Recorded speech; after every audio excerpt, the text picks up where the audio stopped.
All right, so we're going to go ahead and get started. First of all, thanks for signing up for this class on Edge Elastic. Just a quick little introduction so you guys can be student leaders for your peers when we start using this in the classroom. So as I said, this is Edge Elastic. It's an assessment tool. As we get into it, you might start to see that it looks familiar to you. You'll probably recognize some of the features just because you've taken the AIR test, the state test in the past, and obviously many other versions of tests over your academic career.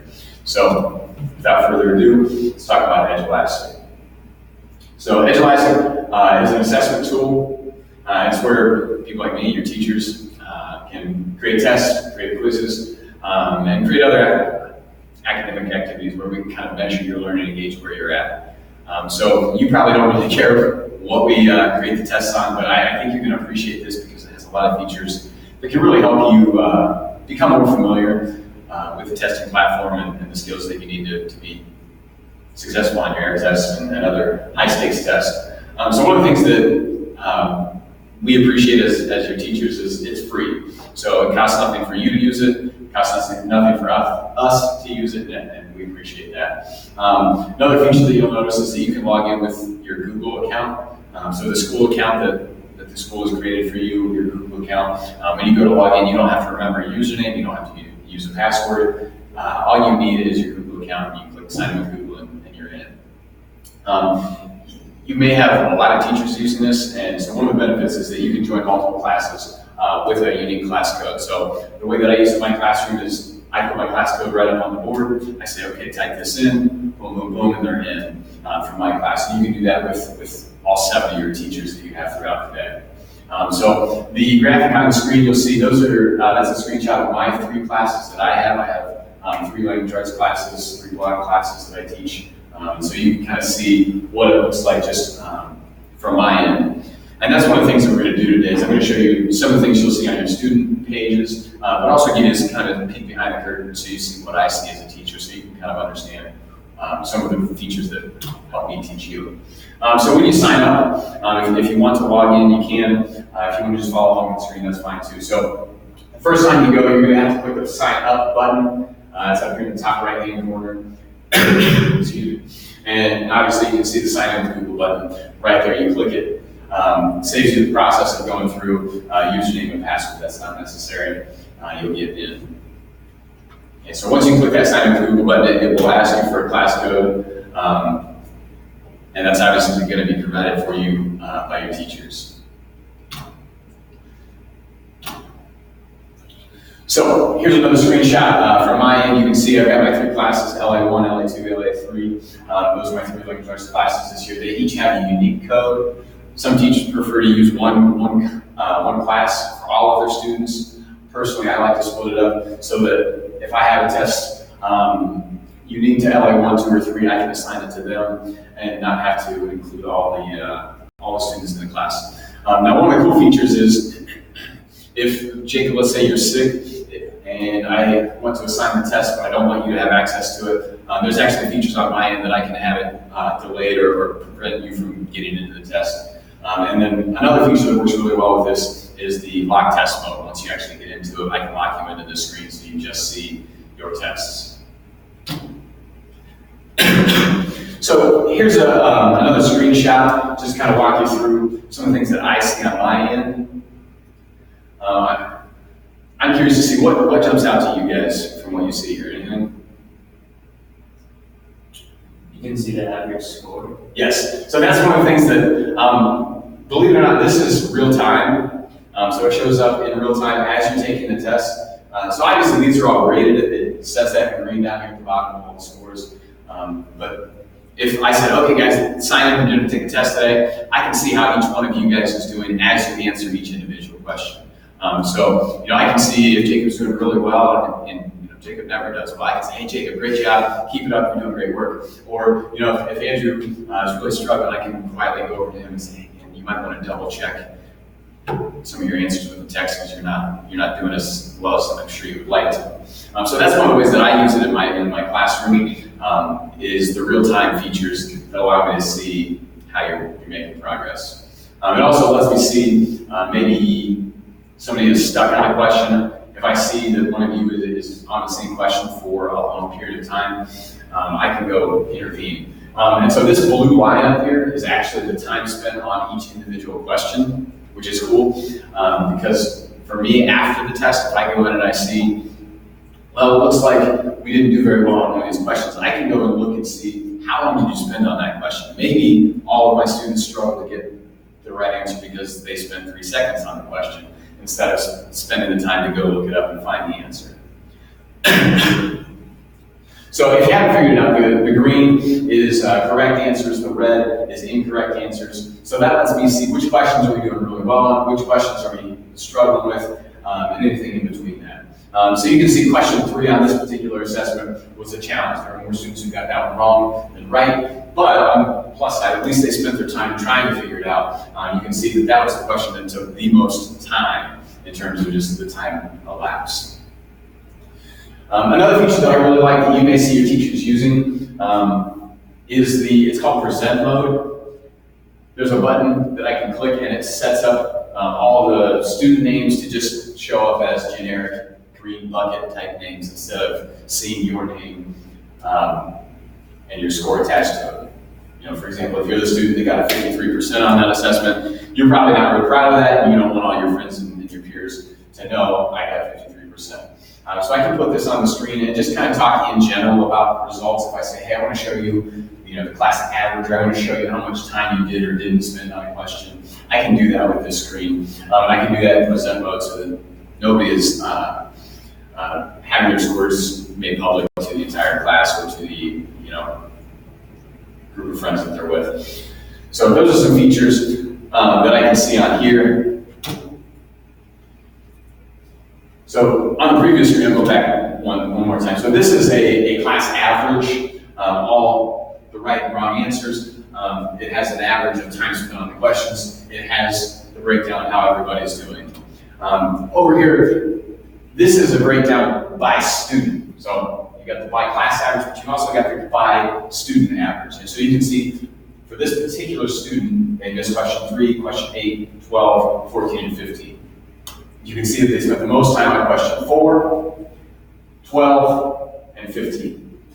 And so this is a data point, or this is a graph that I can access for any one of you guys while you're taking the test or after you take the test. And so that maybe allows us to have a one-on-one conference and talk about your effort, your strategies that you're using as you're taking the test, talk about questions that maybe you found difficult, and it gives me more data, but it's also something that I can use to facilitate discussions with you.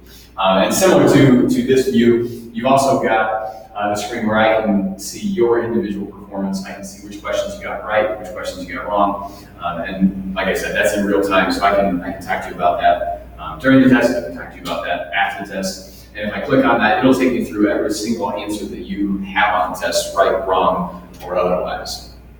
So that's what this view does for you. You pointed out the class average. I've got the class average up here. But this is if I would click on one particular student, it's going to show here's what you answered. Unfortunately, this one was wrong. Here's what the correct answer was. And that way, if you're not sure, it gives you feedback in real time. So a couple of ways, there's features that I can use to set up the specifications of when you see this screen.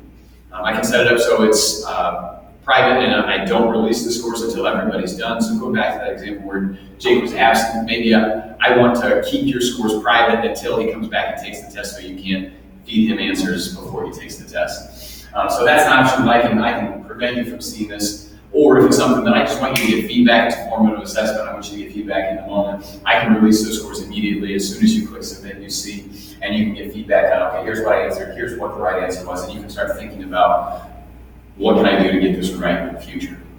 One of the things that I've done in the past is I release the scores immediately, and then I offer corrections that day, the day of the test while it's still fresh, and then you can go back and use notes, you can use the text, you can use whatever resources you need to, and then write an explanation of here's how I know that the document is the right answer now, beyond just obviously the program told me that's the right answer. Over on the far side here, you can see points per question, which obviously this was only out of 1 point, so that doesn't mean a whole lot to you. But on multi-part questions, or if you guys have ever done the multi-selection where you have to check different boxes, maybe it's worth 5 points. And so you can see how many points you got out of the total possible. And so that's a feature that helps you, helps me. Right below that, there's a comment box. If I want to give you individual instructions, I can click on that and I can give you a comment. Like, hey, double check your work or double check the unit 2.7 notes to help you with this question. Whatever information I think you might need. And then down here is another place where they show you time spent on the question. So you can see this student spent a grand total of 14 seconds, and that maybe contributed to why they didn't get it right, because I'm willing to bet if you read the question and read all the answers, it probably takes you close to 14 seconds just to do that. So that's a way that I can foster conversation with you guys. You might have teachers calling you out if you're rushing through a test. They can call you out and say, hey, slow down, take your time. So some features that are going to be on this program, EduElastic, that are going to match up with your air test.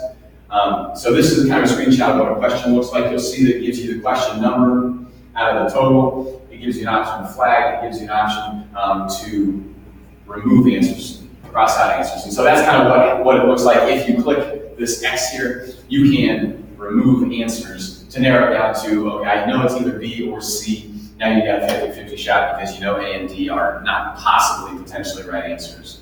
If you click the pancake button, you'll see this drop-down menu. You can navigate this way. There's also a next button that'll help you navigate from one question to the next. And after you click next, because obviously this is number one, there's going to be a previous button where you can click backwards if you need to navigate. And so those are all very, very similar to what you're going to see on your air test and other standardized tests.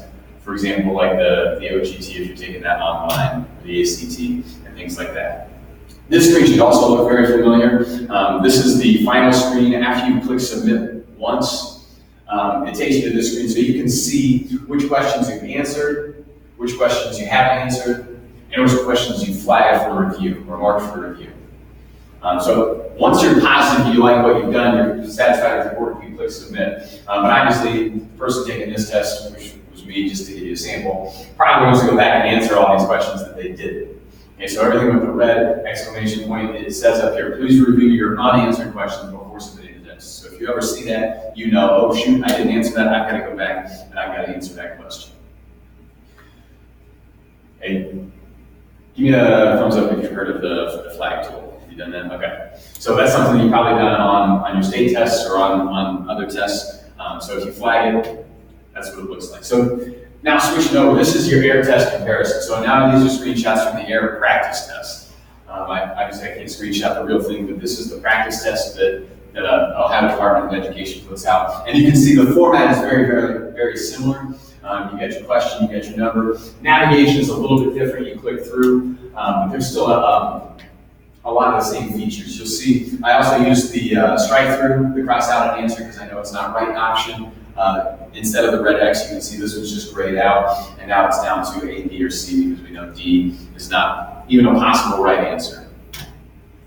Okay, so here's a couple more screenshots. So again, if you get the red, it's a triangle in this case instead of an exclamation point. It tells you you did not answer this question. The flags, instead of being gold, show up gray, but the layout and the organization of that looks very, very similar. I'm going to go back one slide so you can see, excuse me, two slides so you can see that's EduElastic, that's the program that we're working with, that's the air test. They look very similar. And so that's one of the things that I think we as your teachers appreciate, and I think you guys will appreciate just getting some practice with those. The other two images on the screen are different types of questions, a part A, part B question, and this is the checkboxes question that I was talking about earlier, where you have to check different boxes to apply. So those are both types of questions that you're potentially going to see on your air test. These are the types of questions that EduElastic also has in their database, so we can set up questions that look and feel just like the air test. All right, so we've reached the end of the comparison. Do you guys have any questions on what is EduElastic, how do we use it, anything like that? No? You feel pretty confident? Okay, so the last thing I want you to do, just for my reference, scale of 1 to 10, how confident do you feel you can log into EduElastic and get started and be successful? Show me on your fingers, 1 through 10. 1's bad, 10's good. Nice. All right, I feel like I should give myself a pat on the back. Thanks, you guys have been a great audience. Appreciate your time.